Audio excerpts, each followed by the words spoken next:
स्थापना दिवस का अपना महत्व होता है। मुझे खुशी है कि राजस्थान पुलिस ने, मैंने अभी कहा, वैसे तो बुलंद इकबाल बुलंद है उनका, पर अब ये देखा आपने पूरे प्रदेश के अंदर जो अभियान चला है वो बहुत ही कामयाब रहा। आगे भी ऐसे अभियान चलते जाएंगे। पर कोरोना की जो बात मैंने कही थी वो एक संवेदनशीलता का परिचायक था। कोरोना जब इतनी भयंकर महामारी थी पूरे विश्व के अंदर, पहले फिर मालूम नहीं था कि मेरा खुद का क्या होगा जीवन। तब भी अगर मेडिकल साइड में सब लोगों ने काम किया तो सरकारी या गैर सरकारी किसी ने कमी नहीं रखी। पुलिस कांस्टेबल तक ने घरों में खाना पहुंचाने का काम किया क्योंकि लॉकडाउन था उस वक्त में। उनके खुद के जीवन को खतरा था, उसकी परवाह नहीं करी। तो मैं तो बहुत इस पे गर्व महसूस करता हूँ और इस मुबारक मौके पर मैंने सबको मुबारकबाद भी दी है। सर आपने कहा कि चुनावी साल है और चुनावी साल में पुलिस को अलर्ट रहने की आवश्यकता है क्योंकि सांप्रदायिक ताकतें इस तरह ये आप जानते ही हो।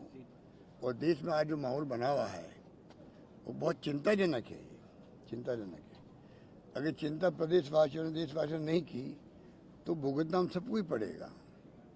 सरकार किसी पार्टी की हो, अगर उसमें जो संविधान की मूल भावना के अनुरूप काम नहीं करती है, लोकतंत्र की मूल भावना के अनुरूप अगर बिहेव नहीं करती है तो देश को भुगतना पड़ता है। आज धज्जियां उड़ रही है संविधान की और लोकतंत्र की, चिंता का विषय है। एक्सप्लेन करना मैं नहीं चाहूँगा क्योंकि आप सब जानते हैं कि पत्रकार, लेखक, साहित्यकार, एक्टिविस्ट जो आलोचना करते सरकार की वो देशद्रोही है। ये थीम चल रही है, ये उचित नहीं कही जा सकती है। आलोचना तो लोकतंत्र में ऑर्नामेंट की तरह है। अगर पक्ष है तो विपक्ष भी है। विपक्ष होगा तो पक्ष अच्छे काम कर पाएगा। ये भावना होनी चाहिए सरकारों के लिए। मैं ये भावना रख करके काम करता हूँ राजस्थान के अंदर। सर यूपी में अतीक का गोली मारी गई, पुलिस कस्टडी में गोली मारी गई, मीडिया बाइट के दौरान गोली मारी गई। तो यूपी में जिस तरह का चल रहा है अभी ट्रेंड चल रहा है, क्या उचित मानते हैं? किस तरह से अतीक यूपी में जो है जो कुछ हो रहा देश देख रहा है, देश देख रहा है। कानून का राज नहीं रहेगा तो घटना किसी के साथ हो सकती है। कानून के अंतर्गत ही सब कार्रवाई होगी तब जाके देश में कानून व्यवस्था कायम रहेगी, देश एक रहेगा, अखंड रहेगा, सभी जाति धर्मों के बीच में कॉन्फिडेंस रहेगा। मेरा मानना है कि वो तरीका है। ये तो बहुत आसान काम है। जो यूपी में हो रहा है वो बहुत आसान काम है। मुश्किल काम वो है कि आप कानून का पालन करो, कानून का राज स्थापित रखो, सबको न्याय सुनिश्चित करो। ये मेरा मानना है। सर आपने बड़े इंटरेस्टिंग तरीके से कहा कि अब राजस्थान पुलिस अपराधियों के खिलाफ झुकेगा नहीं तरीके से काम कर रही है। पहले ऐसा देखने को मिलता था कि सिर्फ अपराधी फायर करते थे या अपराधियों की तरफ ऐसी घटनाएं कुछ हुई है पर समय रहते रोक दिया गया उनको सबक सिखा दिया गया, आगे भी सिखाया जाएगा।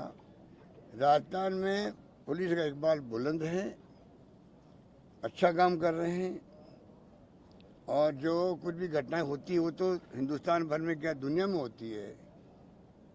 हमें उनसे मतलब नहीं दुनिया में क्या हो रहा है, देश में क्या हो रहा है। हम तो चाहते हैं राजस्थान में क्राइम पे लगाम लगी रहे, क्राइम पे लगाम लगी रहे। कोई ऐसे पैदा ही नहीं हो जो गैंगस्टर हो। गैंगस्टर पैदा होने क्यों दे जाए? पुलिस का, प्रशासन का काम है कि कोई अगर गलत रास्ते पे जा रहा है, नौजवान या कोई भी व्यक्ति उन कारणों से समय रहते हुए अंकुश लगाए, कड़ी कार्रवाई करे जिससे कि गैंगस्टर बने ही नहीं। जहाँ गैंगस्टर बन गए हैं आप देखते हो कि देश के अंदर क्या हो रहा है जगह जगह पर। ये घटनाएं राजस्थान में कोई जमाने हुआ करती थी। देखिए कई जमाने में राजस्थान बहुत हुआ करते थे बॉर्डर पर। धीरे धीरे आप देख रहे हैं कि कितना फर्क पड़ गया। तो राजस्थान में मैं समझता हूँ कि कानून व्यवस्था भी अच्छी है, क्राइम कंट्रोल हुआ है, नवाचार हमने किए जो FIR कंपल्सरी करने का, पब्लिक का इकबाल बढ़ा है, तफ्तीश में टाइम कम हुआ है, 156(3) से जो मुकदमा आते थे, कोर्ट के आदेश थे, वो बहुत कम हो गए हैं। तो ये नवाचार के फ़र्क है कि जिस प्रकार से सरकार बनते ही हमने नवाचार जो किए थे, उसका असर है कि आज तफ्तीश में बहुत कम टाइम लगने लग गया। आगे भी हम ये कार्रवाई करेंगे। कल मैंने कहा भी था, आजकल जो लाश ले लेके बैठते थे बॉडी, आप बताइए कि उसके परिवार पे दबाव इतना डालते हैं, उनको भड़काते हैं। पैसा ही सब कुछ है ज़िंदगी के अंदर। जिसने अपराध किया है, अपराधी को कैसे सजा मिले, चाहे फांसी की सजा हो, चाहे आजीवन कारावास हो या कारावास हो, उस पर ध्यान जाना चाहिए। तो आगे क्राइम नहीं होगा। हम बॉडी लेके बैठ जाएंगे, 5 लाख दो, 25 लाख दो, 50 लाख दो, इसका मतलब आपको आगे अपराध रोकने की चिंता नहीं है कि आपको। हमारा विश्वास इसके अंदर है कि आगे अपराध नहीं हो, अपराधी को कड़ी सजा मिले। बाकी गरीब जो आदमी होता है, वैसे ही हम इमदाद करते हैं। हमारी गवर्नमेंट तो इस मामले में बहुत पॉपुलर है कि गरीबों के लिए समर्पित हमारी सरकार है। जितनी मैं स्कीम लेके आया हूँ राजस्थान के अंदर, वो तमाम महंगाई को देखते हुए लेके आए हम लोग। जन कल्याणकारी हमारी योजनाएं हैं, गरीबों के लिए, दलितों के लिए, पिछड़ों के लिए हम समर्पित हैं। अब उसके बाद में आप लाद लेके बैठ जाते हो, भड़काते हैं असमझ तत्व उनको, उनका खुद का स्वार्थ होता है उसके अंदर।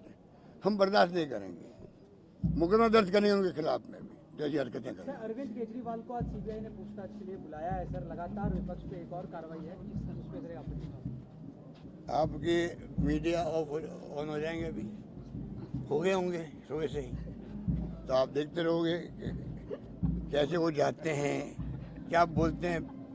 ईडी के अंदर जाने के पहले क्या बोलते हैं, बाद में क्या बोलते हैं, ये आपके लिए बहुत उत्सुकता का क्षण है पूरे देश की मीडिया के लिए। तो इंतजार कीजिए। सर, 24 तारीख को आप शिविर शुरू कर रहे हैं। पुलिस से भी आपने कहा है कि आप लोग सहयोग करिए, जो महंगाई राहत स्टेट में लगेंगे, जैसे कोरोना में पुलिस ने काम किया वैसा ही काम पुलिस करे, इस तरह की आपने बात। नहीं, पुलिस तो अपना कर्तव्य निभाती, वो तो मैंने कहा व्यवस्था में थोड़ा ध्यान रखें।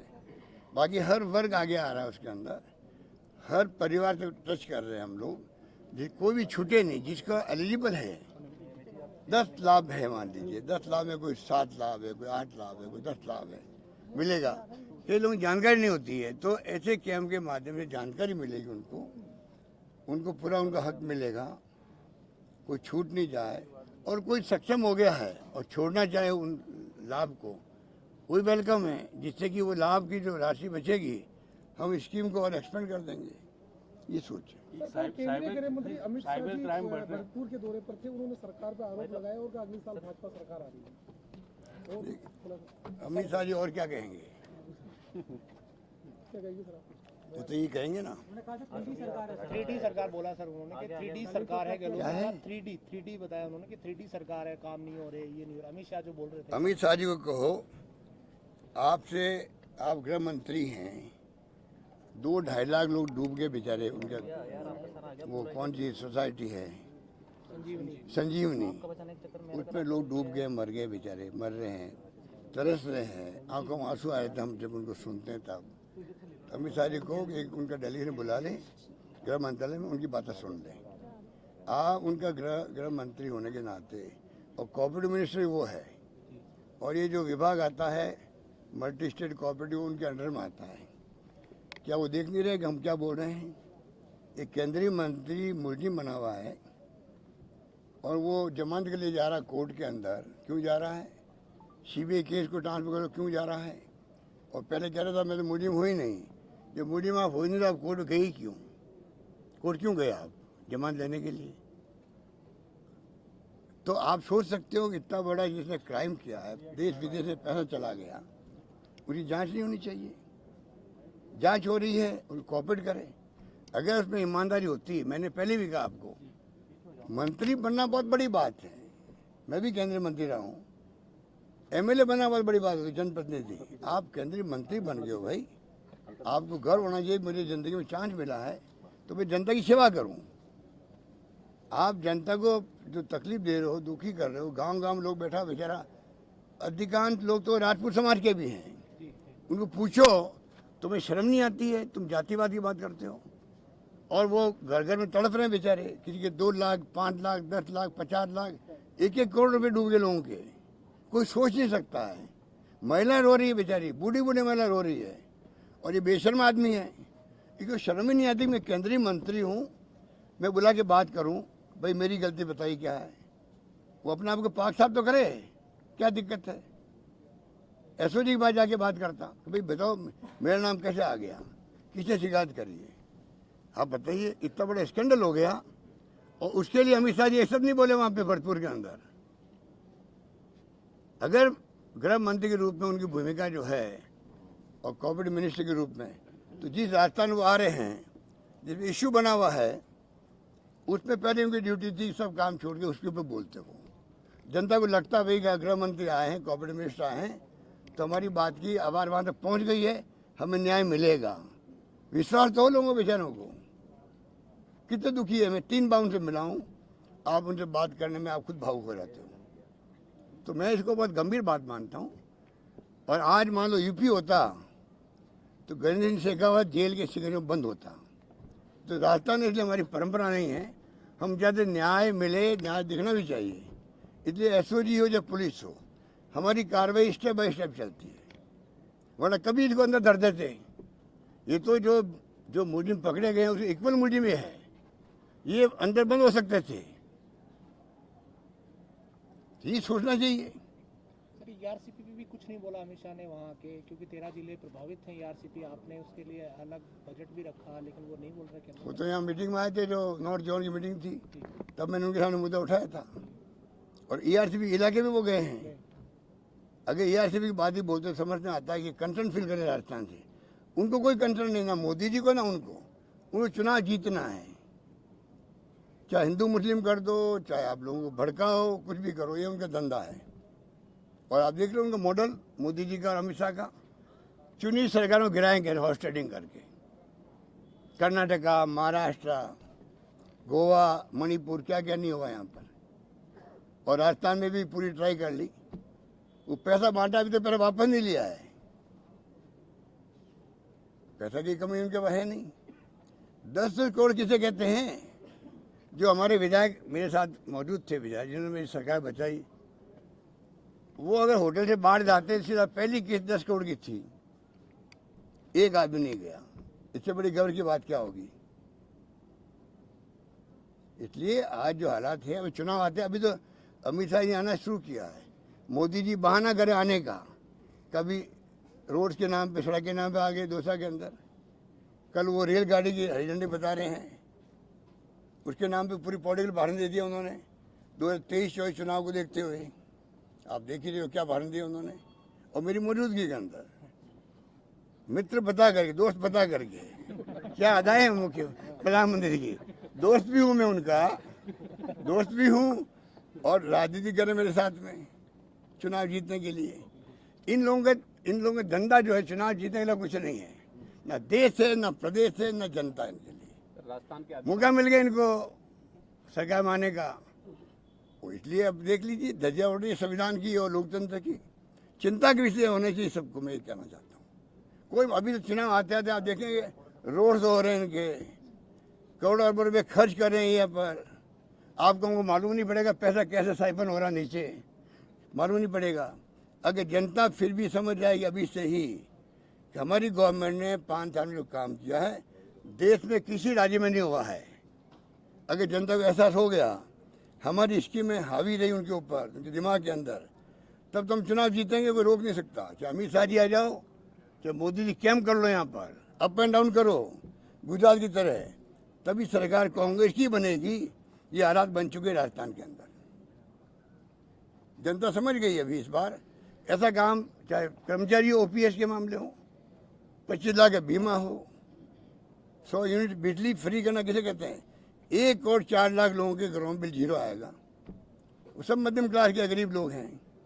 किसानों को बिजली फ्री कर रहे हैं, स्मार्टफोन दे रहे राखी के ऊपर, 40 लाख महिलाओं का आप लोगों को, कोई कमी नहीं रख रहे हम लोग। जो स्कीम उन्होंने बनाई है सब लागू होगी।